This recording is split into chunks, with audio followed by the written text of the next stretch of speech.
that baddies get saddies. And it's okay to wear your heart on your sleeve. And I fucking hate that I'm saying this right now, Mick, but you're right. I don't have a connection in the villa, so I will be leaving. Fuck the vote. You are a main character. I find it interesting that 2 couples left the show, but only one sort of person out of the 4 people that left had a standout moment or got to get the storyline they needed. Gabby leaving, I think, is something that was set in motion the night she started kicking off and saying she wanted to go home. I have a feeling they sat down, had an agreement, and then it was sort of understood that she would go home, but they would make sure that she went home with a lot of clout or with a lot of sort of wind beneath her sails, because the idea that you had Tamara and what's his name? Oh my God, Matteo, play in our face from the night that they chose one another, and then production just say, okay, fine, the 2 of you are going home because you're not a romantic couple, you're just here just to enjoy the sunshine. And then for Gabby to stand out and sort of have that standout moment where she says, I've decided to go home. I agree with the guys. She didn't want to be dumped, and also she wanted to sort of leave with this. I had enough, and I wanted to go home. For her to bring in Jotham and stuff, okay. And then Gabby's comments about Jotham sort of planning that date, you could see that she felt some type of way, and I would feel the same type of way. And I think this was another thing that pushed her to say, I want to go home. Production is messy though for sending a text just as she was about to speak to Josh, because I wish they'd given him a heads up. Anyway, hey there, thanks for stopping by. It's your girl Valerie. Welcome to my channel. If you're new here, don't forget to subscribe, click the like button, turn on the notification bell for when I upload new videos, and definitely leave a comment. In this episode, I'll be reviewing Love Island Australia, Season 7, Episode 27. The episode starts with Sophie Monk sort of revealing that it's been decided that Tamara will be going home with Matteo. Production saw through this mess. They did see through this mess. I think they expected Tamara to pick someone who she was going to show interest in, or at least try to explore a romantic connection. Not for her to pick someone and then a couple of hours later tell him that actually you and me are over. And I think this is why they were waiting for the moment to just tell her, you're going home. And she couldn't sort of fight to say anything, because she knew she wasn't in a romantic couple. She knew she was not even in a friendship couple, and there was nowhere to hide. Matteo sadly, said, some people just don't work out. They were never going to work. She chose him because she wanted to make Mick jealous. And sadly, Mick wasn't jealous, because Mick, I don't think, liked her that way. And so he was just a placeholder, and he knew he was a placeholder. When Mick eventually moved on to Emma and seemed to become more sort of in awe of Emma, making out with Emma and stuff, I think this is when Tamara knew that it was up. There was nothing else she could do. And so they both were told they were leaving. Everyone else was upset that they were leaving. Well, the members of their clique were upset that they were leaving. They packed their bags and sort of left. Matteo, before he left, he had a conversation with Jotham, because apparently they were very close. And it's like, I get it, but Matteo didn't bring anything to the show. He didn't bring anything romantically. He didn't bring anything entertainment-wise. He was just enjoying the sun in Spain until they were ready for him to go home. Once Tamara and Matteo have left, you have everyone in the kitchen, and Gabby saying, oh, I'm so excited. I could hardly wait to leave Dylan's bed. And Dylan is like, well, I'm excited as well because I've coupled with somebody else. They were a friendship couple that were going to ride it. I think Gabby might have had interest in Dylan, but she was never going to have interest in Josh. She appreciated Josh for saving her, but I don't think there was ever going to be anything romantic, because she's already described the guys that she likes, and sadly Josh wasn't it. They went to the TP with Josh for a chat, and so they were saying they want their connection to grow. They see there is a possibility, and it's like Gabby's just telling this man what he wants to hear until she gets her way, until she gets the storyline she wants. I don't think she likes this man. I think if Jotham were to say, Gabby, I'm ready, let's go back together, she would jump for Jotham, because it seemed like she really liked Jotham. I don't think she likes Josh romantically. I think she'll humor him, but that's just it. Dylan and Cody, they were excited. They were having a conversation. Dylan is ecstatic because he really liked Cody from first sight. And so being in a couple with her, he's excited. He can't wait for their connection to grow. He was sort of asking her, are you happy you chose me? She said, I'm happy. He was happy. They shared a kiss. And he really has been practicing, because we didn't get to see the tongue. So I'm happy for him that, he's been practicing. He's been working on his tongue action, and he seems to be doing way better.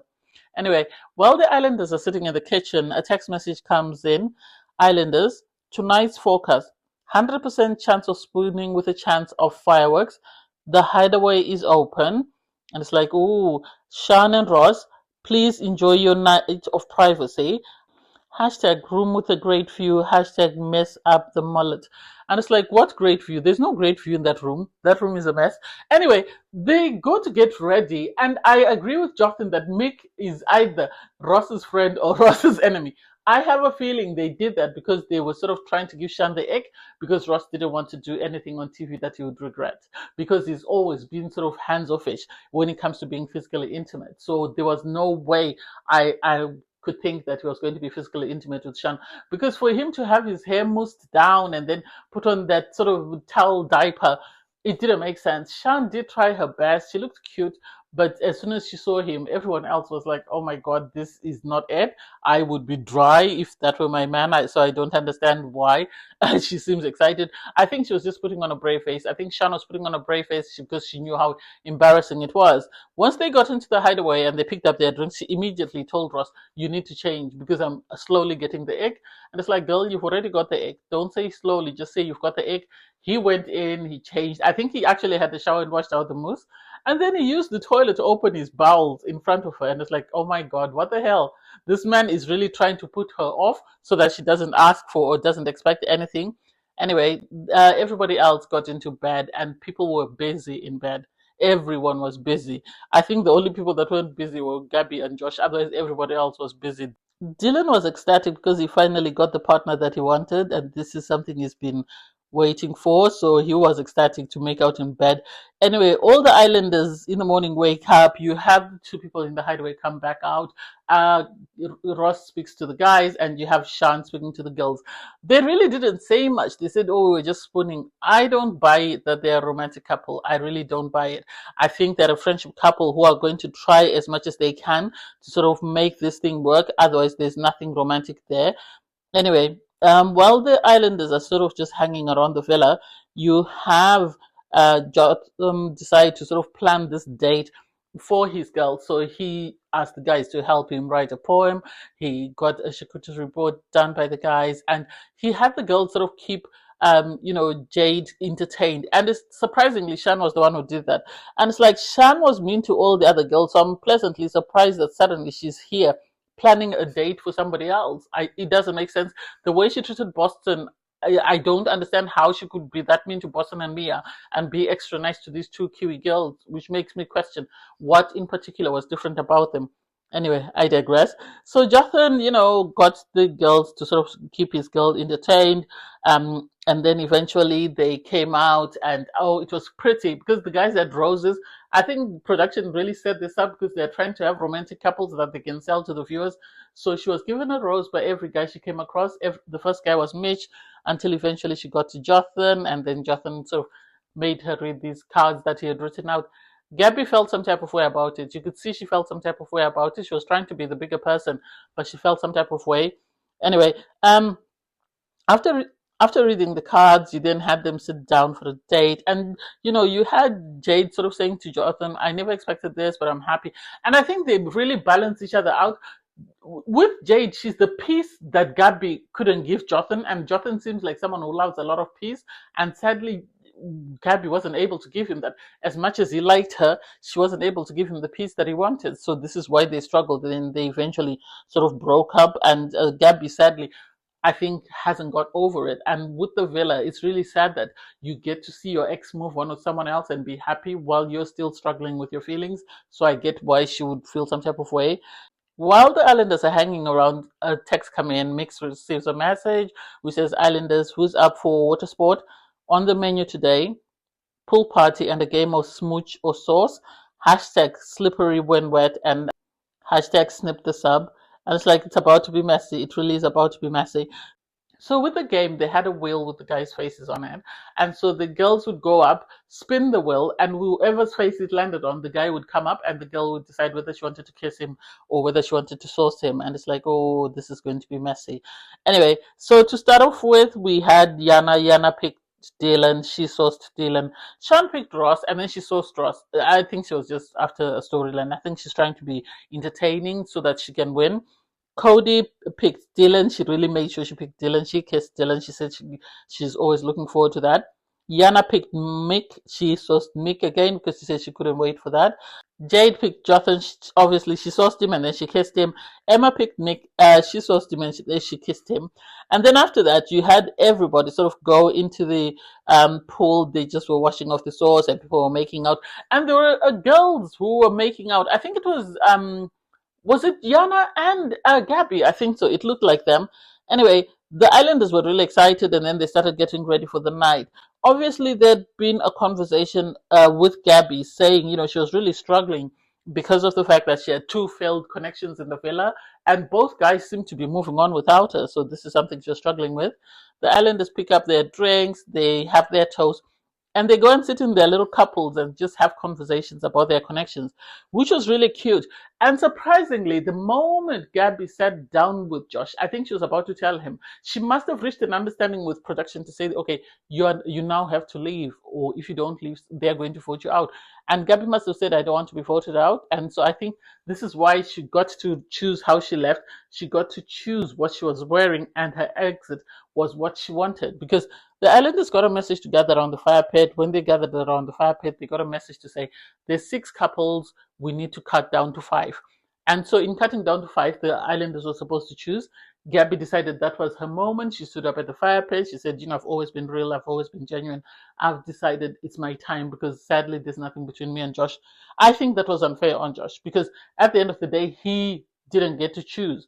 If she had told him initially that I'm not open to exploring a connection, I want to go home, he could have picked Tamara, he could have picked somebody else, but he picked her because she showed interest, only for her to turn around and pull the rug from under him. I agree with him 100%. So she said her journey had been mainly Jotham, and sadly that didn't work out. And the moment Jotham came back from Casa with Jade, that was the end of her story. And it's like, well, why didn't you leave then? If that was the end of the story, you should have left because there's no point in you continuing in the villa and allowing people to choose you when you know that you're not feeling them romantically. That bit I didn't like, and I really felt sorry for Josh because I don't think anyone deserves to have their journey cut short by somebody else. The other islanders, I think, knew she was going because they weren't as tearful as I expected them to be. I would have expected them to break down and whatever, but they all seemed to take it very well. You had everybody leave the fire pit, and then you had Gabby go for a conversation with Yana, and she was telling Yana, I really struggled because I had 2 failed connections. I really thought I could find my person here, but it seems my person is not here. And it's like, well, if you knew your person wasn't here when everybody else was being voted out, why didn't you just pack your bags and leave? Why didn't you allow other people to stay? Because I think people like Bailey or Boston would really have appreciated that opportunity to stay in the villa and find their person and not be kicked out just because somebody else is waiting for the right moment. That I didn't like. The girls helped Gabby pack. The boys helped, Josh pack, but they felt some type of way about the fact that his time was cut short. And then for Shan to say to the other girls, no, Yana can't carry the bag. 2 of you must carry the bag, so that they could walk down holding a hand. And it's like, why didn't you go and get one of the boys to do it? Why do you feel like just because you're being called the mom of the villa doesn't mean that you dictate what everybody else does? I didn't like that. I think Gabby got the exit she wanted, and her saying you'll see me on a show soon, I have a feeling production have promised her either Love Island All Stars or Love Island Games. And I don't know whether she'll translate as much as she thinks she did when she gets to a show like the US or the UK. So I can't wait to see when that airs. Anyway, it was a great show. I really enjoyed, the episode, although it was really confusing in the sense that we could have done with 15 minutes of this. We didn't need the whole episode. It was a wasted opportunity. It was an opportunity for Subways to advertise their product, but everybody else, it was a wasted opportunity. Anyway, thanks guys for watching. Please don't forget to like, share, comment, and subscribe. Click on the link in my video to watch my review from episode 26. Bye everyone.